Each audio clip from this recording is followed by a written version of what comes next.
Opinions are like assholes. Everybody has one. I don't think I've ever seen anything quite like this before. You know, Wobbles, I'm kind of mad at you. And as a reasonable man, I'm willing to do whatever's necessary to find a peaceful solution to these problems. Welcome to Punching Up, the movie podcast where we take your favorite film, tear it down, and potentially build it up again. This podcast is an international affair, and in that it comes to you from Nottingham, England. Hello. And Sydney, Australia. My name's Damian, and this is Adam Nightingale. Adam and I have known each other for over 30 years. We met at drama school in 1990, and we're both big film lovers. So we thought it was time to sit down and start a podcast in an arena that maybe doesn't need any more, but we thought, as the famous English film critic Barry Norman used to say, and why not? Today, we'll be tackling Mel Brooks' 1974 certified classic, Young Frankenstein. Adam thinks it's not funny, and you'll find out what I think soon enough. So before we get into it, Adam, could you give us a little synopsis of the film? Yeah, this one's a bit easier than the previous episodes, because it's basically lifting the plot of Frankenstein, which most people know about a mad scientist who assembles someone out of bits of dead bodies and stuff goes wrong. But in this instance, it's the grandson of Victor Frankenstein, the famous sort of Frankenstein from the earlier movies. And he's ashamed of his family legacy and insists that people call him Frankenstein to distance himself.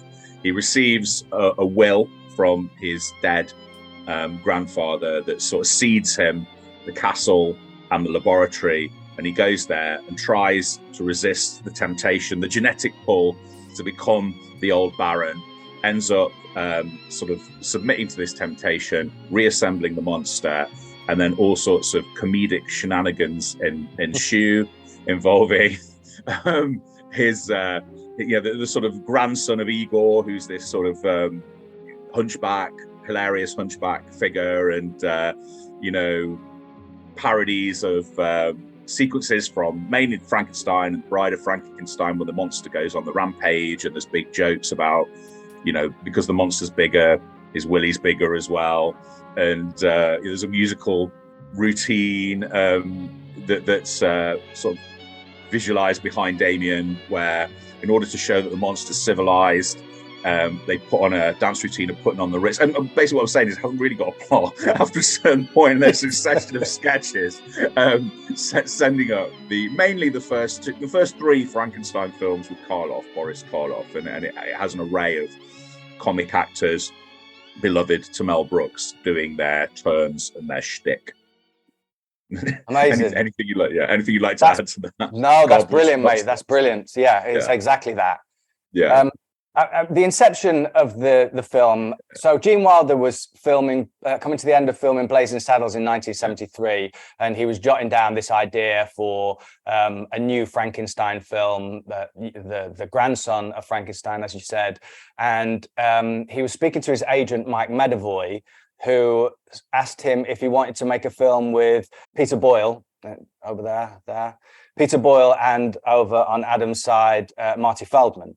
And the reason being was that Mike Medavoy represented both of those two and Gene Wilder. So he wanted to bring together a thing. And so Gene Wilder said, okay, I've got this thing, Young Frankenstein. He sent the treatment to the agent, and the agent was into it. The agent said, would you be able to get Mel Brooks to direct it?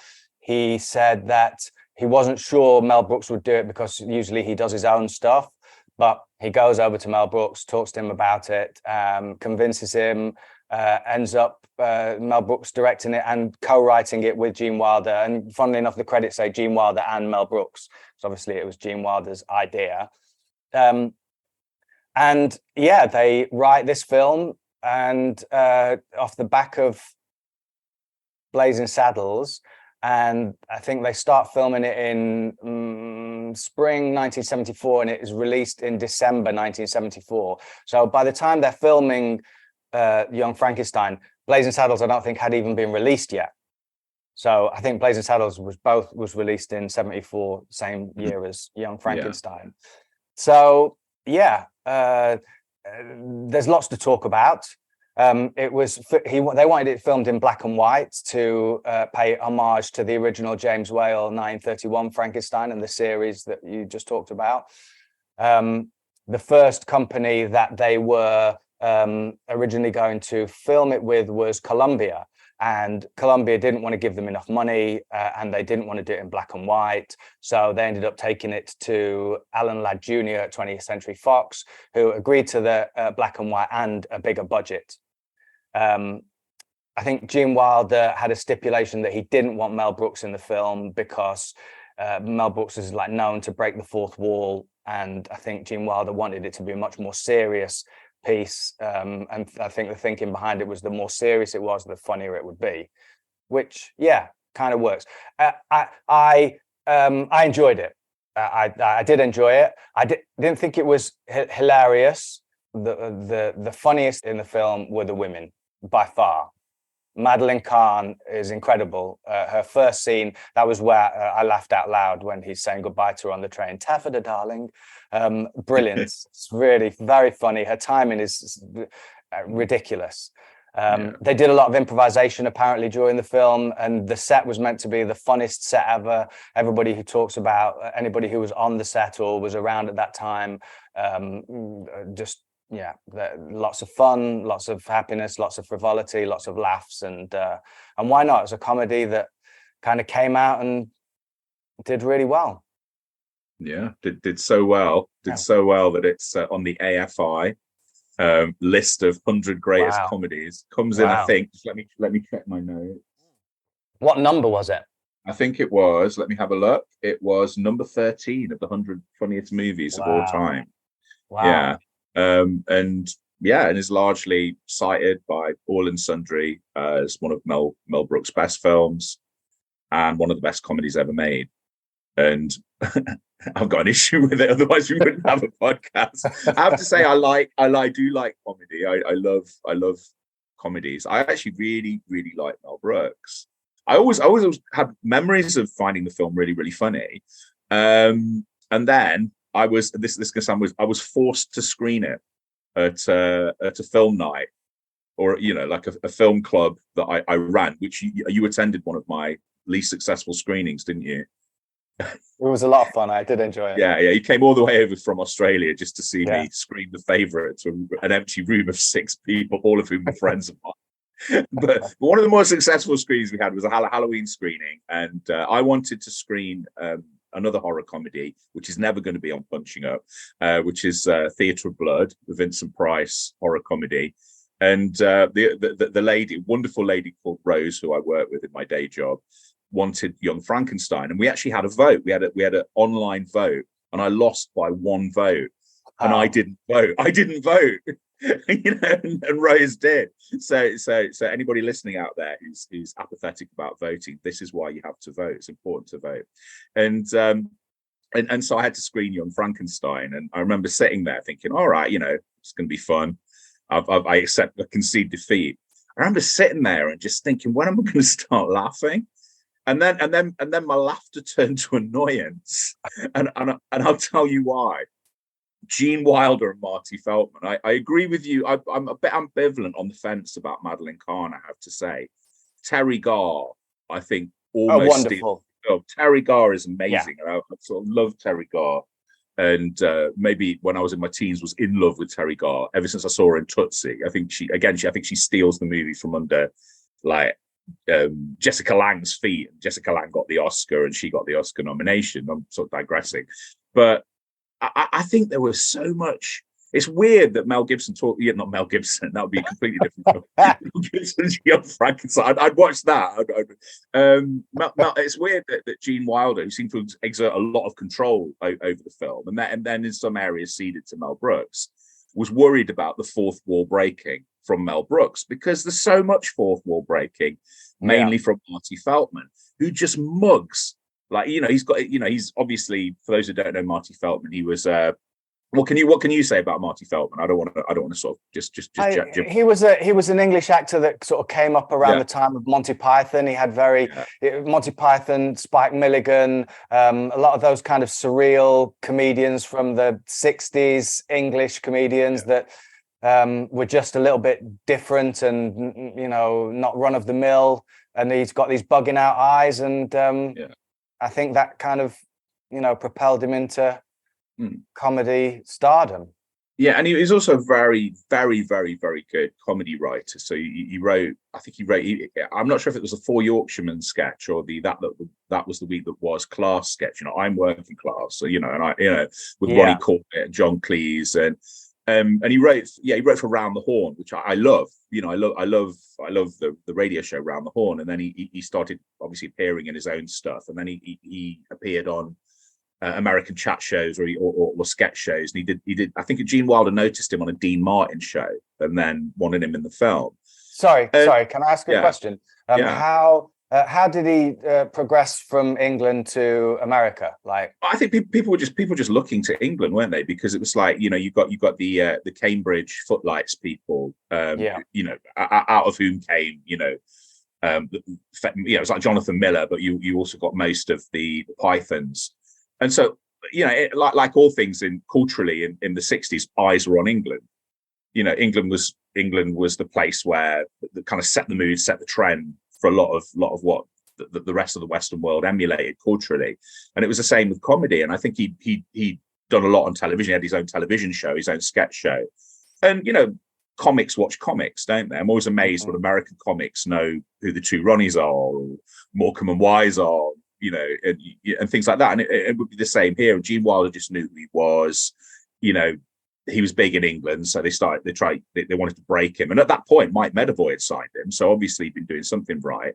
Marty Feldman is a funny guy, but you get the sense in this is his big Hollywood opportunity, and he goes for it too much, in my opinion. And he's encouraged by Mel Brooks. Mel Brooks absolutely encourages him to go as over the top as he can, and it's sort of it's not the first time you see him, but when there's a scene where the camera pans across the brains and jars and the skulls, and I've got the image behind me. And the first time you see Marty Feldman, he opens his eyes and he goes, "I ain't got nobody," like that, and it's just a bit too much. And he continues and almost like escalates. And there's a sequence where Madeline Kahn gets out of the car, and he's just like, and he's just like sort of gnawing on her sort of fox fur, and it's just too much. It's too much, but then him and Gene Wilder seem to sort of encourage each other and escalate. And again, I'm a bit ambivalent about Gene Wilder, with one caveat which we might talk about, is that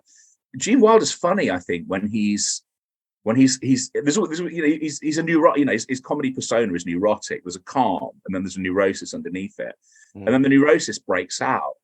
And he screams his comedy in your face, and you know, I sent you a couple of clips from producers, prior to this, and there's a scene where he hyperventilates with his blanket, and the scene just goes on a bit too long, and then there's a bit where he's panicking, and he's going, I'm nervous, and then he gets water thrown in his face. He goes, no, I'm wet, and it's just, in the second half of the movie.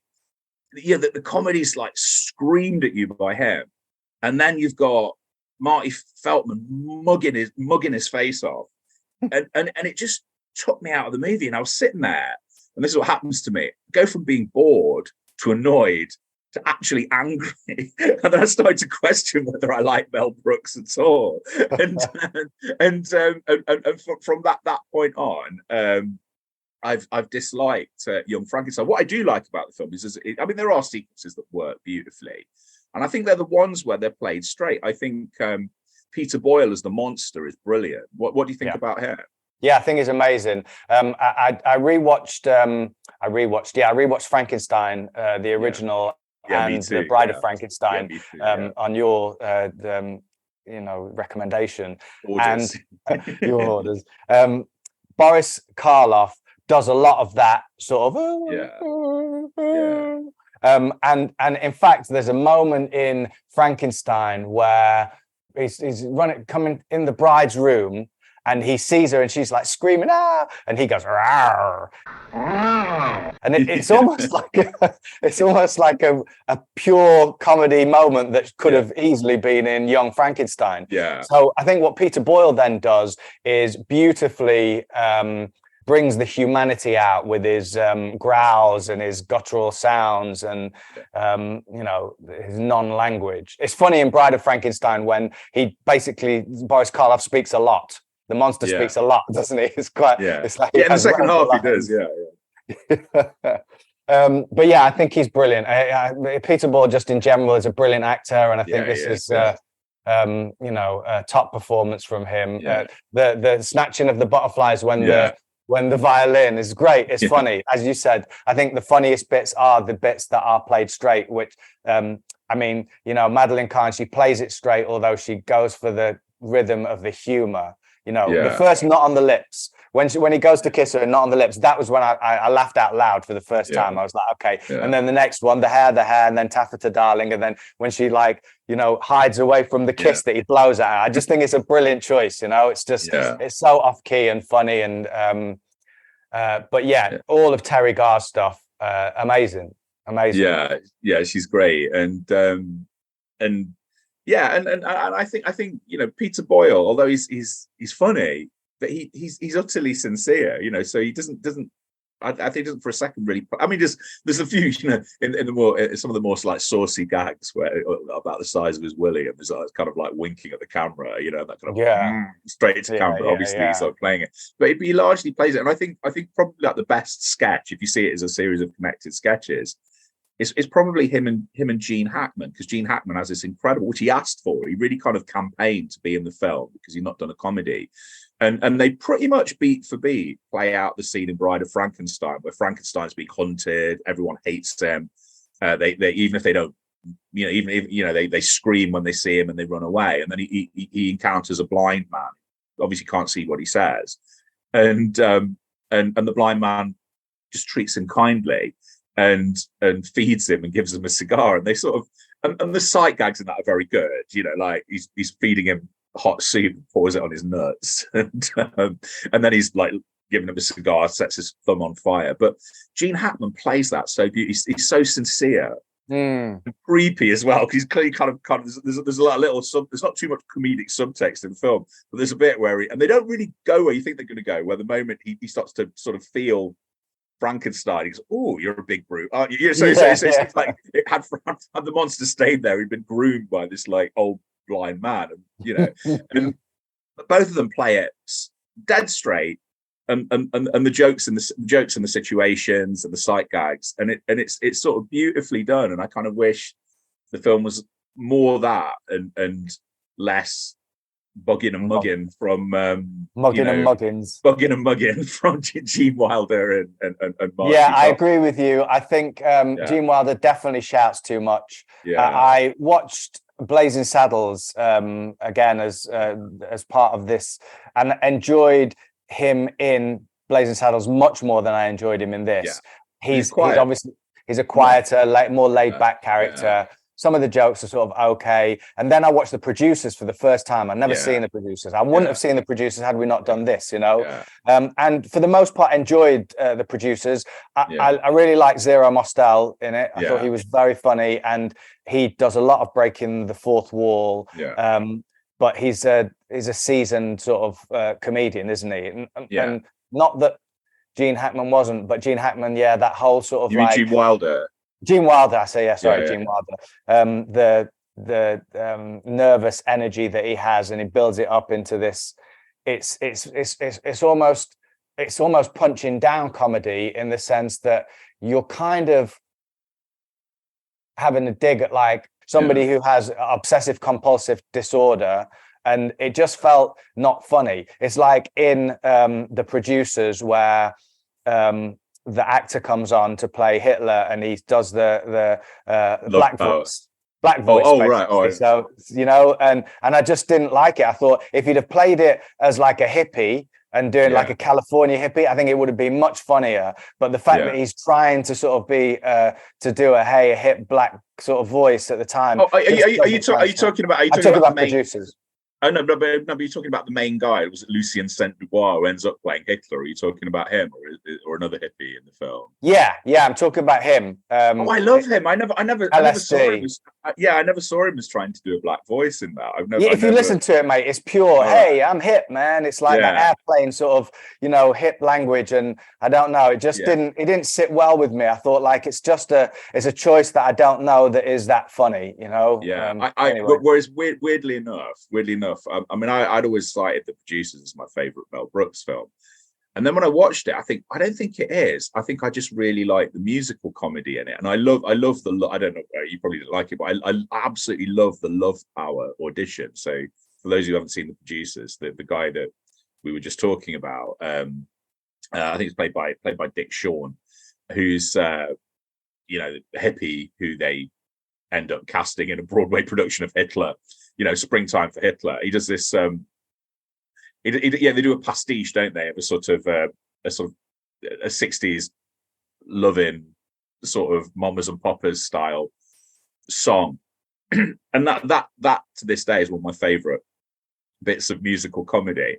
I think, gone. Yeah, sorry. No. The only reason I say that is to illustrate that one of the bits that works beautifully in Young Frankenstein is the musical comedy, the putting on the Ritz sequence, where you have, and again, that's played incredibly straight by Gene Wilder. And the joke, if you haven't seen it, is that he's trying to demonstrate to the townsfolk that Frankenstein's monster is civilized and cultured. And so they do this soft shoe shuffle routine where Wilder sings all of the words to putting on the Ritz, apart from putting on the Ritz, and then he hands it over to Frankenstein, and Frankenstein goes, "Put it on the Ritz," and it's a great joke, which they kind of milk quite a bit, and but it's just beautifully staged. It's a nice musical number, and I was thinking about all the things I like about Mel Brooks, and they're all musical numbers, really. I sent you the clip. Did you watch the clip of the Inquisition? What did you think of that? This is from History of the World Part 1. And again, that's I think I've seen History of the World Part 1 many years ago. It's okay. Again, I'm not a huge fan of like musical numbers. Yeah, I know. I think they can be, it's like you say about taking you out of the film. It's a little bit too on the nose for me. Sometimes it works and sometimes it's fun, but I don't gravitate towards it. Yeah, this is where we really disagree, because I absolutely love musical comedy. I love a really well staged musical number, and I think as a sort of self-contained, I haven't seen the History of the World Part 1 probably since the 1980s, but I watched that one clip, and I think as a self-contained sketch, I think it's brilliant. I think Mel Brooks knows his film musical grammar, so obviously I think he's lyrically so dexterous, and he has that wonderful thing I like in comedies about, I like smart stupid comedy, so I like, so obviously it's a musical routine about the Inquisition torturing Jews and forcing them to convert to Christianity, and it's just so funny and just so lyrically smart and depth, and just utterly base and crass at the same time. And then you have this, like, he's obviously had a lot of money, massive set. You got Mel Brooks legitimately mugging his face off, playing Torquemada. And then you have these sort of great visual gags, like referencing the Esther Williams swimming musical comedies, where you get all these nuns like just diving into a pool and sort of swimming in synchronization around these rabbis that they're trying to convert. It's just, I just think it's brilliant, and I, part of me thinks, well, why do I like, what is it about that, and what is it about everything else that Mel Brooks does on film that forms this sort of disjuncture where I like this but this jars? There's two things I think that anchor Mel Brooks and make him genuinely funny, and I do think he's a genuinely funny person, and I like him. I like everything he stands for in the industry. We can talk about that a little bit later. But I think it's discipline. I think music imposes a discipline that his sketch comedy doesn't. And he just lets his actors run wild and he encourages them. Sometimes it works, and sometimes it's just catastrophically self-indulgent. But the musical comedy, you can't improvise with a musical number. It has to, music is mathematic, it's rhythmic. You've got dance, you can't do it. So what are your thoughts on that? Because I think his musical comedy is brilliant. Yeah. He was a drummer. I did not know that. Yeah. So I found that out. I watched a documentary called Mel Brooks Unwrapped, which I highly recommend you watch. Actually, it's Alan Yentob. And what he does, he goes back. He interviewed him in 1981, and then in the 90s. Oh no, I have seen that. Yeah, you've seen it. But Great. But not for this program. I just saw it. I remember it. I'd never come across it before, but he was talking about the rhythm of the drums, and so it makes a lot of sense that his music, and he's an incredible singer as well. Yeah, he is. I've seen a clip of him on Parkinson or something like that, where he got up and did a little Dean Martin, and beautiful voice. Very, very talented. As you say, knows his way around musical numbers, and then consequently I think he knows about the rhythm of comedy. Cloris Leachman, we haven't mentioned yet, and I think she's brilliant as well. From Blue Ship. I'll put in the horses every time we say a name. When she going up the stairs, and she said, well, she did it, and then Mel Brooks came up to her and just said, okay, just slow down the treacherous bit. And so she does it again and gives that. Stay close to the candles. The staircase can be treacherous. You feel the rhythm, you feel the musicality of it.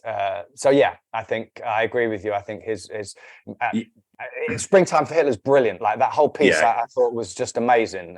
So funny, and as was the end of Blazing Saddles when they're doing the when Dom DeLuise is directing. And that's completely breaking the fourth wall in probably the most complete way I've ever seen.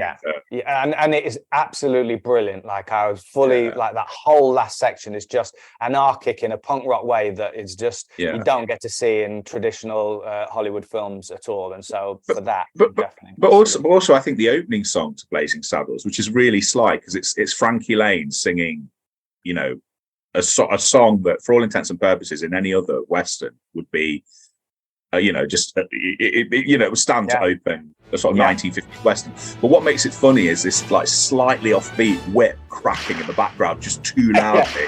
And too much as well, slightly off key, and that's where the drumming comes in, because it's so perfectly mistimed. And apparently didn't tell Frankie Lane he was going to do that. So Frankie Lane's singing what he thinks is a straight song, and then all of a sudden they put this sort of ridiculous whip. So stuff like that, and I think the best thing, and this is a great advert for artists aging. I think he did his best work in his sort of later years. So I absolutely love, from top to bottom, the Broadway adaptation of The Producers, and you what you would like about The Producers is the one song. There's only really two songs in the film. Three songs, I think, like Love Power, Springtime for Hitler, and then Prisoners of Love that plays over the credits. And of the two original songs, they completely remove that entire character, Lucien Saint Dubois. He's not in the Broadway production because it roots it too specifically in the 60s. And so they remove that song, and because there's that discipline imposed from beginning to end, because it's a musical, it's hilarious. It's just genuinely funny. And I was listening. I hadn't listened to it, and I assumed it'd be rubbish because it bombed on Broadway. He obviously followed up the incredible success of The Producers on Broadway with Young Frankenstein, and I think it's the first two songs. Just called The Brain, which again, if you know musical comedy, it's just there's Nothing Like a Dame from South Pacific, and he just does like it's nothing like a brain, but the way he does it, it just sounds a bit crass and obvious the way I describe it, but it's just so beautifully integrated in this song. And then there's a song I Sent You, which is the Madeline Kahn character's big song called Please Don't Touch Me, which is Megan Mullally does it, right? I was crying. I think in that three minutes, I thought were funnier than the whole of Young Frankenstein.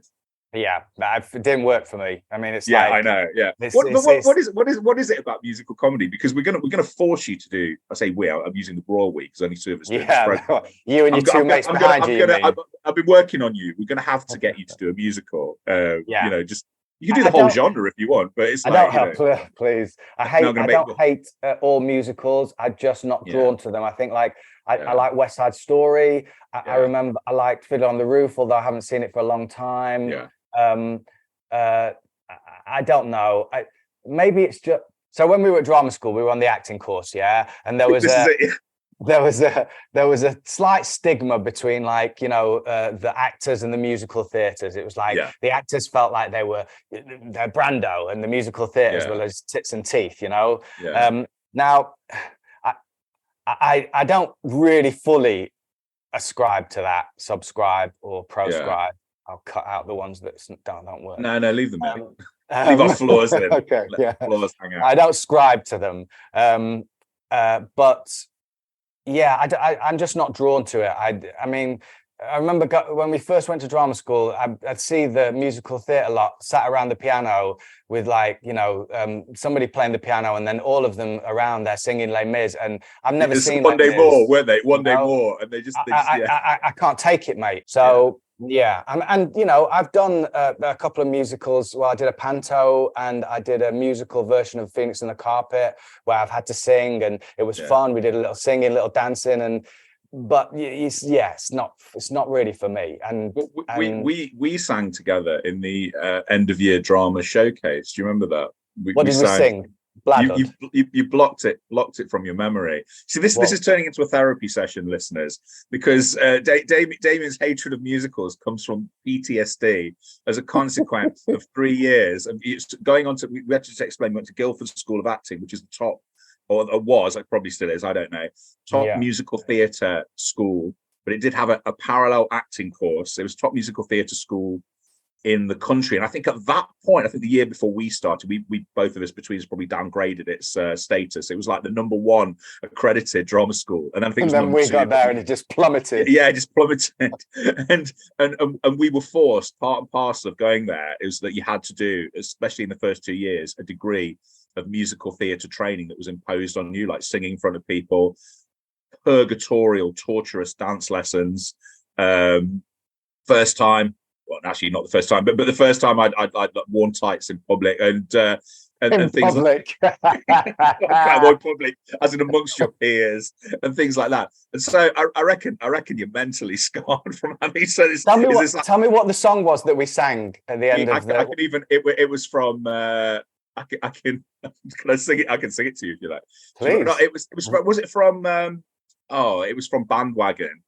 And it was, do you remember, Mrs. Whiffle Puffer liked to talk to Mr. Hildendorf of the fatal natal day he had, our silly Willie, or something like that. You don't remember that at all? I don't remember that. I've definitely blocked that out. I mean, I know we did Gilbert and Sullivan, didn't we? Didn't we do some modern major general business? Yeah, we did at some that. point? We did this in front of agents. We did that song in front of agents. Oh, right. I was probably hiding in the back. Just no, it was a duet. There was just 2 of us on stage for like 1 singing that song. Yeah, we did. Yeah. Yeah, honestly, I have no recollection of that, mate. Yeah, this is it. You've buried these memories. Either you're making it up, or I'm not making it up. Maybe you did it with somebody else. This is why he hates me. You see, I was inoculated because my brothers. I've mentioned him previously on a podcast. My brother was a dancer from an early age, so I was brought up. And at one point, my brother was in the Sound of Music, there was a touring production. He was in the sort of Nottingham wing of it. So at one point, I could sing you the whole of the Sound of Music from beginning to end because my brother was in it. I've never seen the Sound of Music. Yeah. I grew up around like ballet, musical theatre, which didn't make it any less humiliating. When you had to do it yourself. Well, probably more because I was like publicly reamed on many times for being like dancing like a crab. I was told in front of the rest of the class, and and then my brother joined the same drama school, and he was a really good dancer. And he was in the first year, I was in the third year, and I was just looked at with absolute contempt by dance teachers who taught my brother and looked at me, and I just felt like Danny DeVito in Twins. When you get that, I can't remember who says it. They talk about, they talk about the perfect specimen of Arnold Schwarzenegger, and then all the crap that was left over went into you, Danny DeVito. That's what I was like as a dancer. No dancing gene. The dancing gene missed you basically and went straight into Mark. Yeah. And I remember, I'm going to confess, this is going to make me look ridiculous, but I remember, watching all those people in the canteen at drama school around the piano, really going for it with One Day More and just wanting to be them. Oh God. Yeah, no, not now. Yeah, of course. But at the time, I was so envious of them because I didn't know. And I even got like a cassette for Christmas as one of my Christmas presents of Les Mis. And, so there we go. So, but I feel that my life is before it sort of inoculated me against a hatred of musicals. Not all of them. I hate some, but I love musical comedy, and I like stuff. I like the songs in The Wizard of Oz. I like The Wizard of Oz. I mean, if somebody bursts out into song in some of the old films, I don't absolutely always hate it, but I haven't seen Mamma Mia. I'm not going to go and see Mamma Mia. You know that I didn't like the Baz Luhrmann. What is it? What was that film called? Moulin Rouge. Oh, we're going to do that. You're going to do that. Yeah. We have to do that as a punching up. Yeah. Oh God, I don't want to.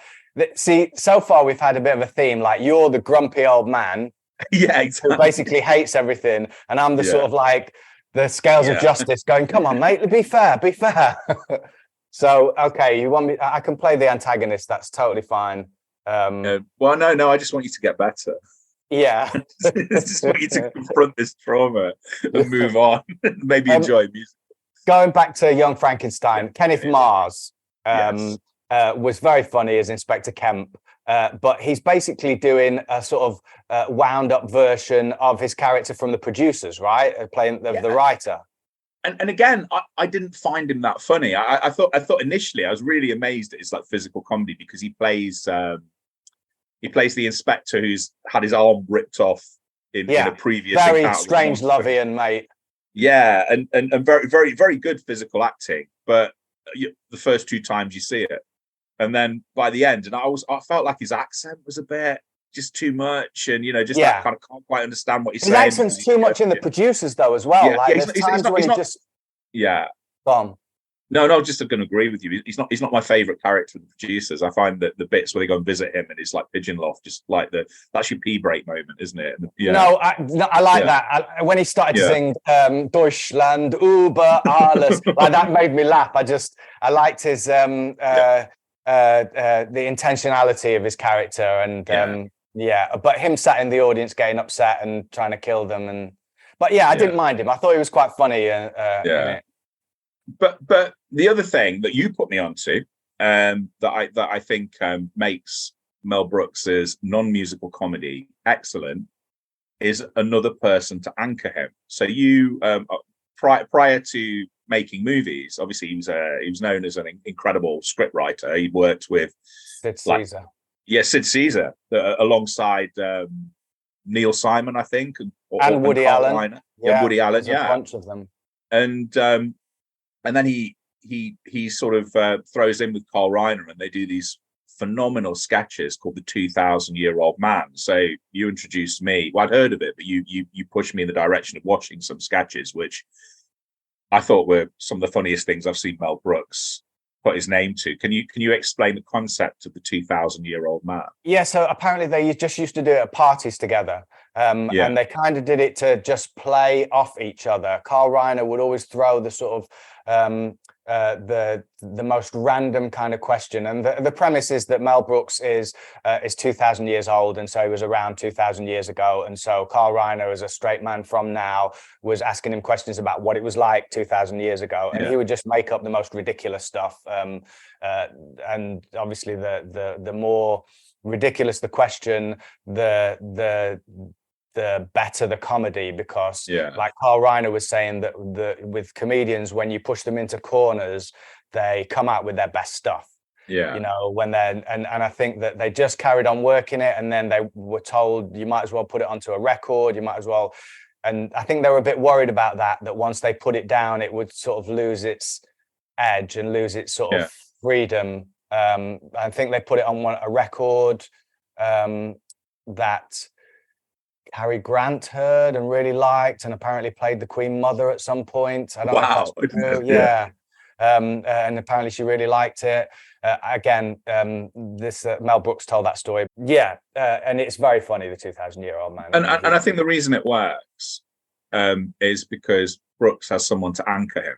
So Carl Reiner's a funny guy, for those who don't know, went on to achieve his greatest fame directing a lot of Steve Martin's earlier best comedies, like The Man with Two Brains and The Jerk, and things like that, and All of Me. Don't know if I'm a big Steve Martin fan, by the way. Well, we can do Steve Martin then later on, can't Please, we? You got to be careful, vocalizing what you don't like. I love Steve Martin. We definitely can't do him. But and he's the father of Rob Reiner. Obviously directed Stand By Me, and Spinal Tap, Misery, The Princess Bride. This run of When Harry Met Sally, this run of incredible sort of films in the 80s and early 90s. And he acts because I wonder if the creators of Saturday Night Live's Weekend Report watch this, because it's the same dynamic where you got someone like Seth Meyers or Michael Che, who are brilliant comic writers, but they elect to be the straight person to anchor an outrageous interview subject.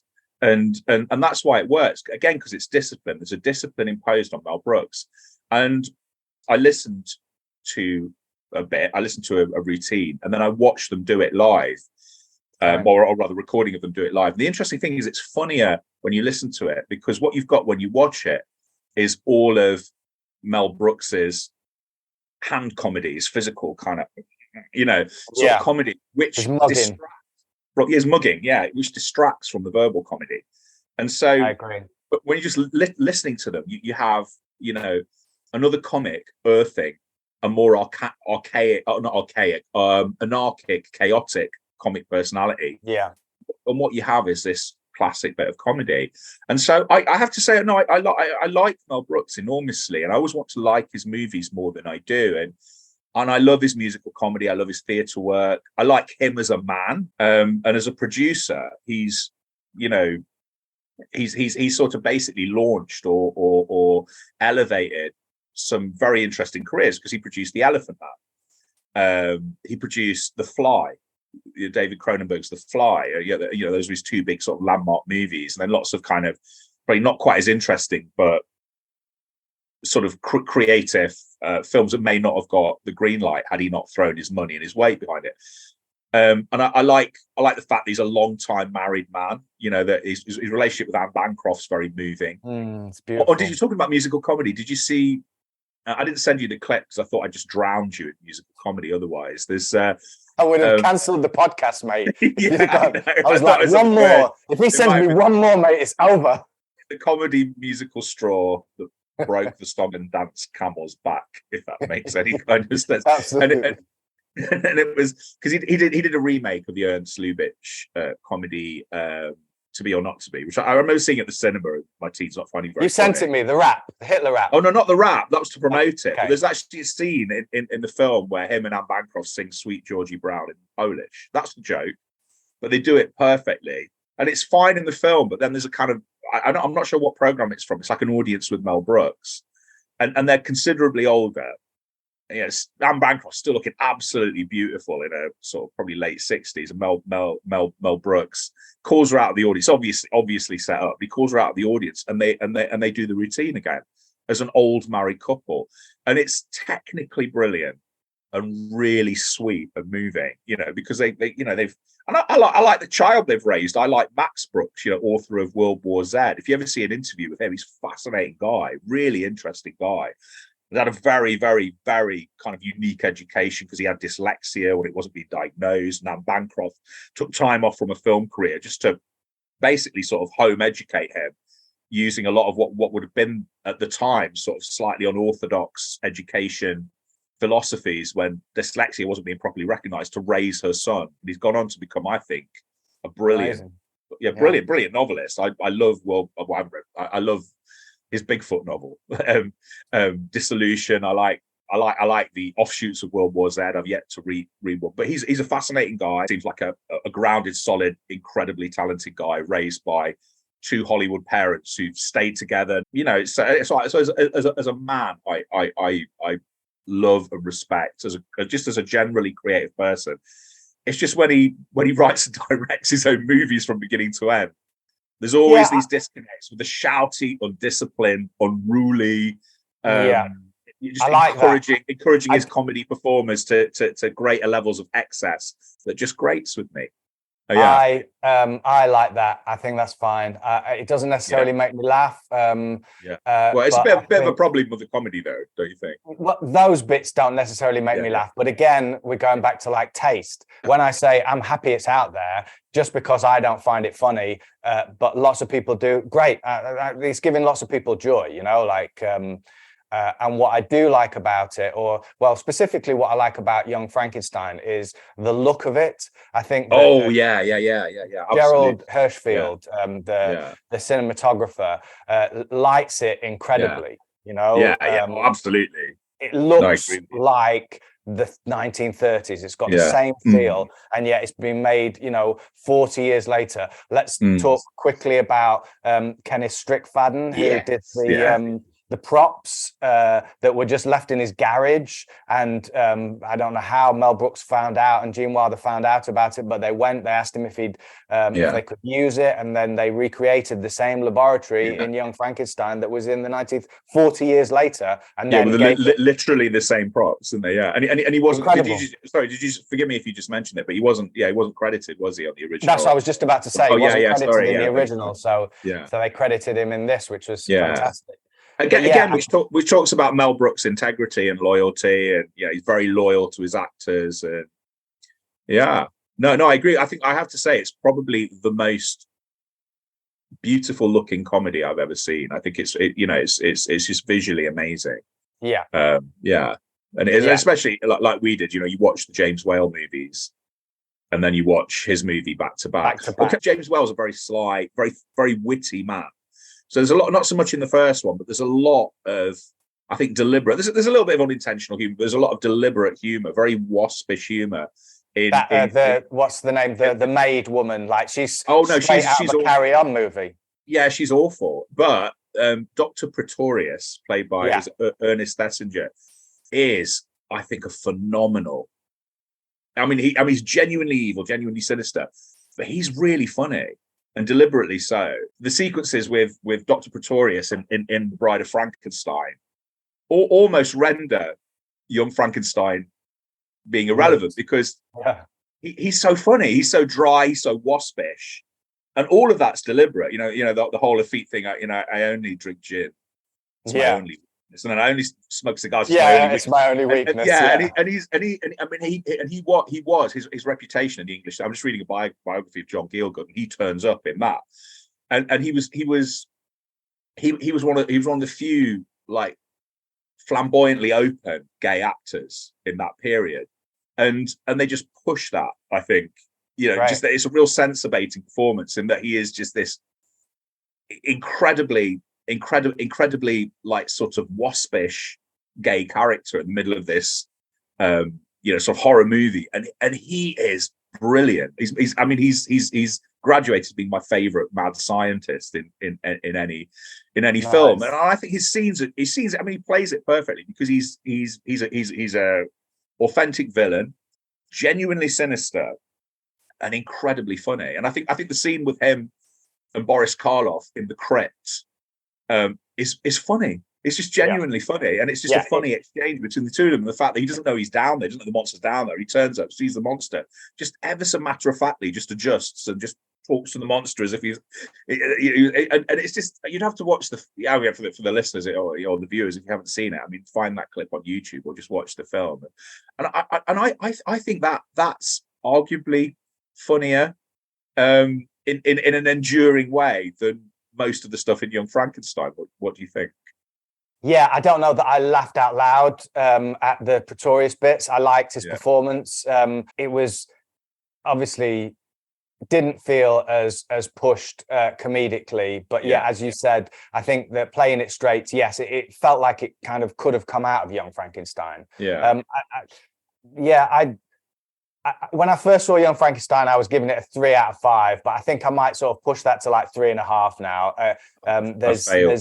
But like I said, the things that I enjoyed most were Madeline Kahn, Cloris Leachman, and the amazing Terry Garr. So Terry Garr, Terry Garr's mother was the costume designer for Young Frankenstein, and Terry Garr asked her if there was anything in Young Frankenstein for her.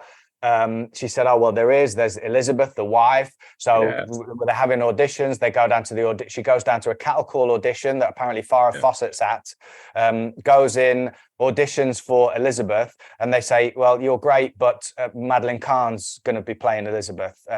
They said, "So if you can come back tomorrow with a German accent, we will consider you for the Inga, the laboratory assistant." And so she was working on something where the makeup lady was German, a woman Renata. Or it was the Cher show. That's right. Yeah. Was it the Sonny and Cher show? Yeah, the Sonny and Cher show. Yeah. And so she just bust off a German accent and roll in the hay. And they gave her the part straight away. And I think it's an amazing casting. By far, the best thing in Young Frankenstein is Terry Garr. I absolutely agree with you, and responsible for the best joke and the cheapest joke in Young Frankenstein. It's the way she delivers it, mate.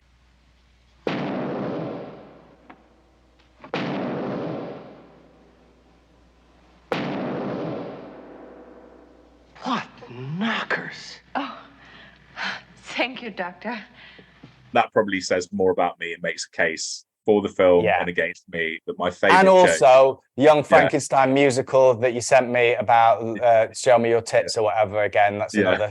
That was the one that you found funniest, that's clever, stupid. The fact that you have this like escalating chorus number where they just say tits over and over and over again is really funny. So I don't know. You might win this one. I did watch it again. We normally do this. I forgot to say I watched it again, obviously. And Damian, I found it a little bit funnier than I did the first time, and less annoying. It's always the case, isn't it? It's always the case. It won't always be the case, but in this case, it is the case. Yeah. I rest my case. I wonder if see what I found so far. I mean, the first two films, 2001 Raging Bull, they were I like both of them. This one I was kind of ambivalent about. But what I find is that when I then research anything about the films, I just start to warm to them more. Like I know, like one of my things, we've talked about this before, I'm not going to harp on about it, but one of my things is it takes an army to make a film, and it's just easy for a critic just go, "Oh, I didn't like that. It was boring, or it was this, or it was that." And it's like, when you think about, what it takes to make a film, like you've got to kind of at least take a little, which we have been doing anyway. It's not like, I've never, I've conceded. It's always been a qualified dislike. We'll get to movies at some point that I actively can't stand from top to bottom. I want us to do. Although I don't want to watch it, we're going to do something on at some point on Alejandro Jodorowsky. We can put El Topo on the Holy Mountain, and I don't think I've seen El Topo. We might do the Holy Mountain because that's fresher in my memory. But I don't like. Yeah, let's save that for a while, mate. Save that for season 3 or something. Yeah, season 3. Just a final word about Gene Wilder. I've spoke ill of Gene Wilder. I have to say, I have met Gene Wilder, and I saw him on stage. When he did a Neil Simon comedy, Laughter, I think it was on the 23rd floor, which is all about Neil Simon's time in the writer's room, working for Sid Caesar. And Gene Wilder plays a version of Sid Caesar. And I have to say, it was one of the best experiences in the theatre I've ever had. He was astonishing on stage and largely quiet, I think.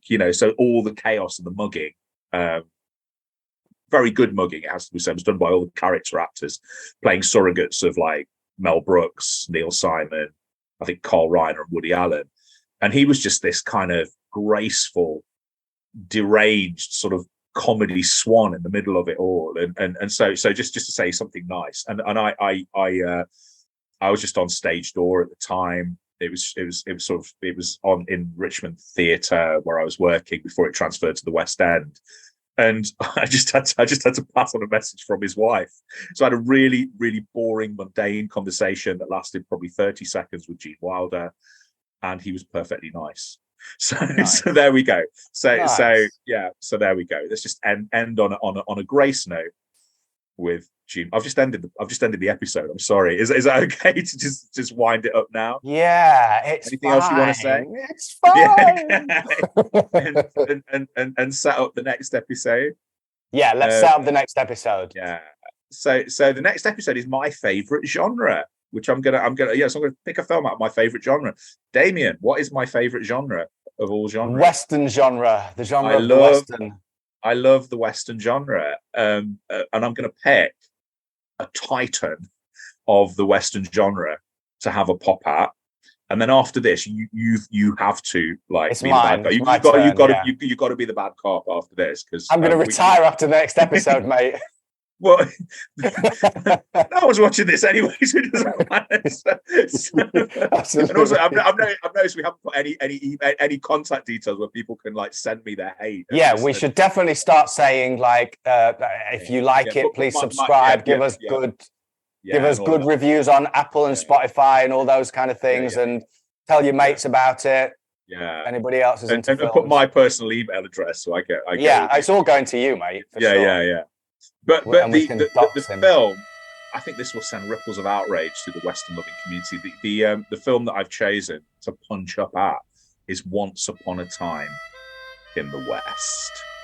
So, shall we say goodbye to our listeners and viewers? I think so.